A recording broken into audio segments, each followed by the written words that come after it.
Eto pala yon. So, laman na po ito ng balita. Meron ding nag-send sa atin ng video na ito.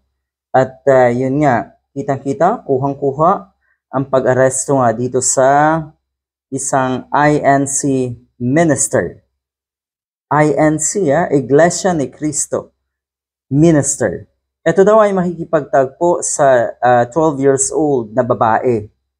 At hayan, inaresto, nagkaroon ng entrapment operation habang tatagpuin nga ang 12 years old na babae dyan sa New York City noong April 3.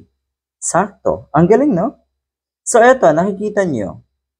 Akala kasi natin lahat, yung mga taong simbahan, leader ng simbahan, halimbawa, katulad ni Kibuloy, tignan nyo naman, siguro pwede natin gawing example yun, na iba yung kanilang intensyon. Bakit sila nagpapakita na sila ay makadiyos?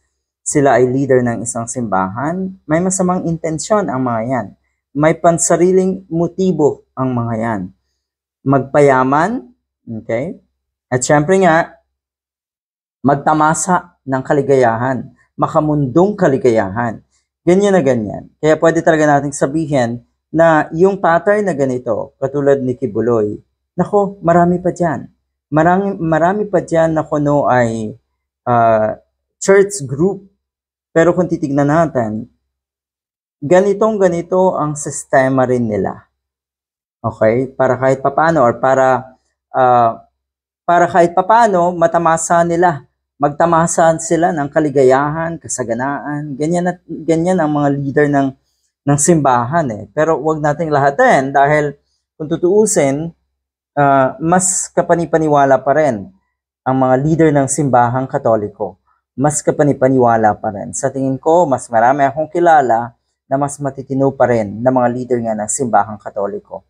Pero kung ganito, kung marami tayong nakikita ng mga INC leader, minister, katulad nung merong isang pastor na matindi manghut-hut sa kanilang mga miyembro, nakikita rin natin yan sa ibang grupo pa, katulad nito. Katulad nito, nabasa ko rin lang naman yan. At syempre, hindi pwedeng kalimutan ang ginawa ni Kibuloy, ang pagpapayaman ni Kibuloy sa pamamagitan ng kanyang mga miyembro ng kuno ay huwad na simbahan.